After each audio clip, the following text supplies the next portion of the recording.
Well, the Trump administration's trade dispute with Canada is back in the spotlight this morning. Canada has rescinded a digital services tax on tech companies. This includes those based in the United States. It comes after President Trump announced on Friday he was suspending trade talks. Cyberclash: how Canada's digital tax sparked a U.S. trade freeze. In the high-stakes arena of international trade, where economic alliances can fracture with a single tweet, the summer of 2025 delivered a masterclass in brinkmanship between the United States and its northern neighbor, Canada. On June 27, President Donald Trump unleashed a bombshell on his Truth Social platform, declaring an immediate end to all trade discussions with Canada. The culprit? Ottawa's digital services tax, a modest 3% levy on revenues earned by tech giants from Canadian users, set to kick in just days later.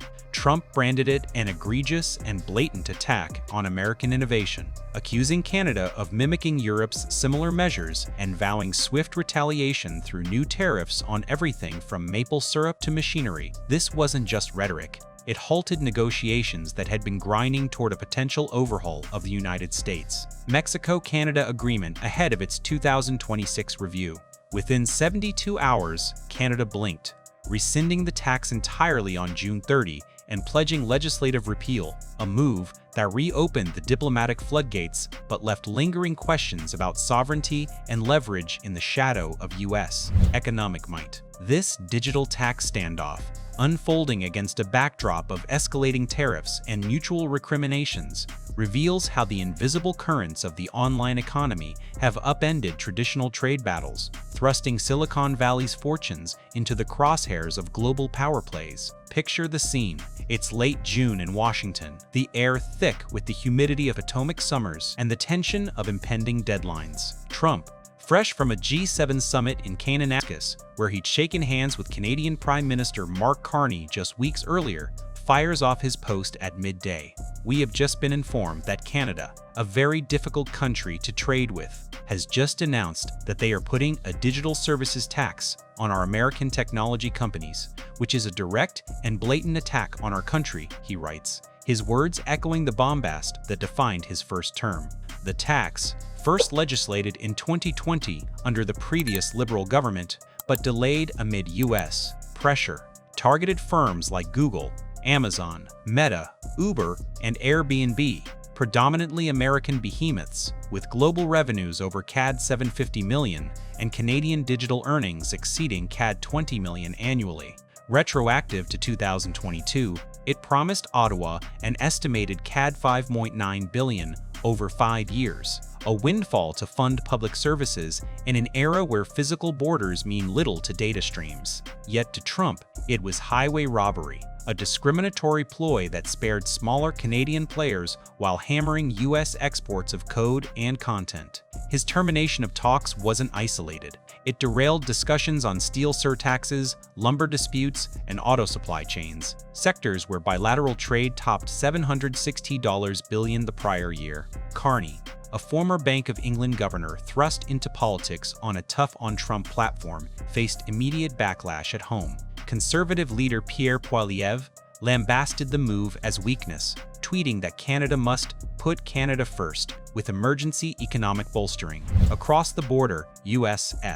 Treasury Secretary Scott Bessent hinted at a Section 301 investigation into the tax's harms, a probe that could have justified even steeper duties. Canada's pivot came with lightning speed, a testament to the asymmetry in this neighborly rivalry. On June 30th, as the tax's first payments loomed, Finance Minister François-Philippe Champagne announced the halt to collections and full repeal via upcoming legislation. Carney framed it as pragmatic diplomacy, stating the decision would support a resumption of negotiations toward the July 21, 2025 timeline set out at this month's G7 Leaders Summit.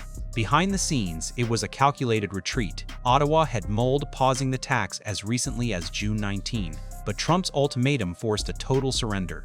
The reversal averted immediate tariffs. Trump had teased a fresh rate announcement within 7 days and sidestepped the Section 31 sword, which 21 U.S. Congress members had urged in a June 11 letter, warning of long-lasting impacts on global tax and trade practices. Yet victory tasted bittersweet.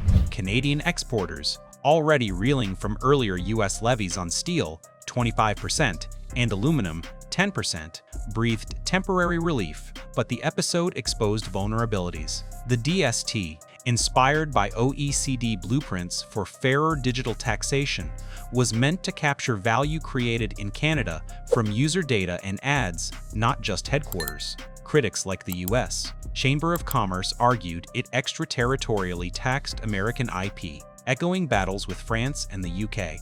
For tech firms, the stakes were existential. Amazon alone projected CAD $300 million in annual liability, funds better spent on servers than Ottawa's coffers. Carney's concession bought time, but at what cost? Social media erupted with memes of folding lawn chairs and maple leaves wilting under tariff threats, while analysts pondered if this set a precedent for U.S. arm twisting in Europe.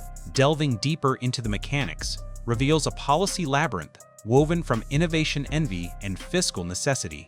The DST applied narrowly to online marketplaces, advertising, social media, and user data sales, exempting physical goods and smaller entities below the revenue thresholds. Retroactivity meant back taxes from 2022, a sore point for cash-strapped giants navigating post-pandemic recoveries. Trump's ire wasn't baseless. Similar EU DSTs had prompted US threats of 25% tariffs on French wine and German autos in 2019, only diffused by a moratorium.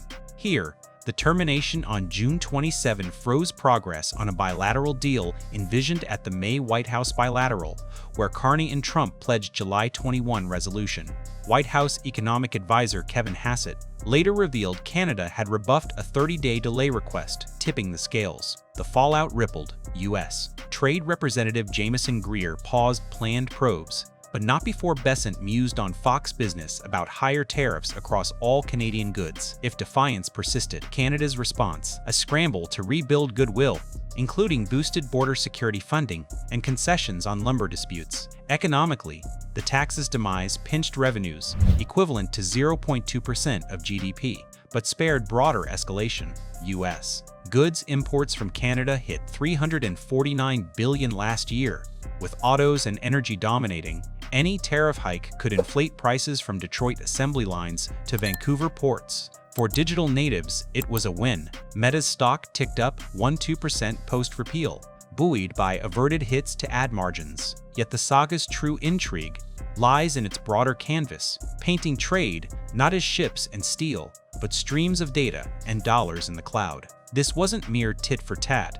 It spotlighted the digital economy's $4.5 trillion shadow, where value accrues untaxed across borders. Canada's DST echoed global frustrations. Nations like India, 2% equalization levy, and Brazil, DST pilots. But Trump's hammer exposed the U.S.'s outsized sway, home to 70% of the world's top tech firms. The standoff intertwined with USMCA's 2020 sunset, where digital trade chapters already bar such taxes, pressuring Ottawa to align or face isolation. Carney's team, eyeing unemployment at 7.1% and a yawning trade deficit, gambled on resumption. Talks restarted July 1, focusing on exemptions for compliant exports. But Trump doubled down, announcing 35% tariffs on most Canadian imports. July 11, layering atop fentanyl-linked duties, repealed September 1 and October lumber hikes, 10%, plus anti-dumping.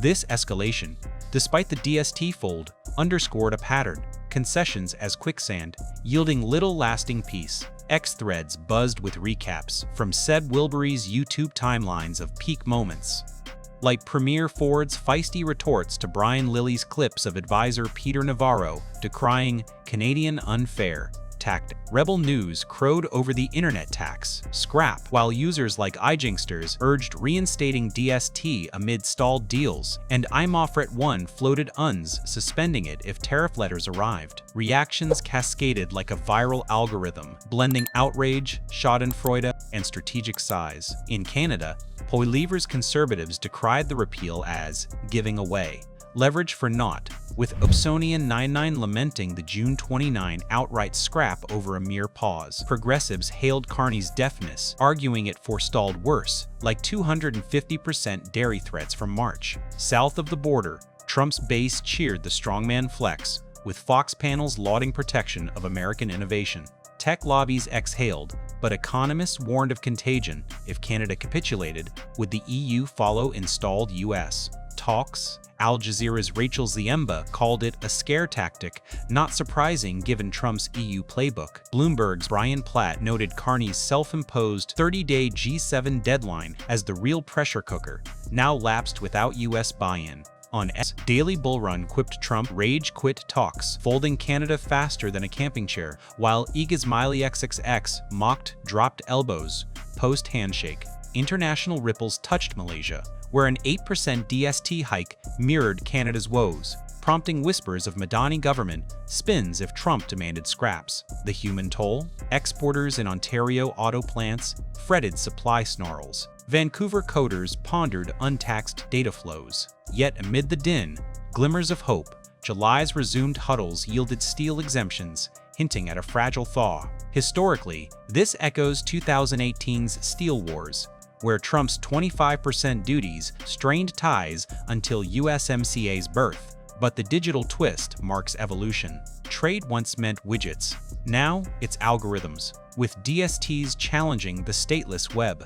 The OECD's two-pillar solution, global minimum taxes, looms as salvation, but unilateral moves like Canada's invite backlash. Trump's termination, effective immediately, wasn't bluff. It leveraged $412 billion in Canadian exports to the US, where 75% of Ottawa's GDP hinges on American markets. Carney's repeal, lauded by Politico as advancing stalled talks, masked deeper anxieties. Without DST funds, fiscal gaps widen amid 7.1% joblessness. Forward, the July 21 ghost deadline haunts, with August's 40% transshipment penalties enforcing compliance. Speculation swirls of side deals, energy pacts, or fentanyl pacts, sweetening USMCA renewal. Businesses diversify to Asia. Consumers brace for furniture hikes, 25% October duties. Critics like Warren Kinsella contrast Europe's deal, snagging with Canada's bupkis, urging retaliatory tariffs and DST revival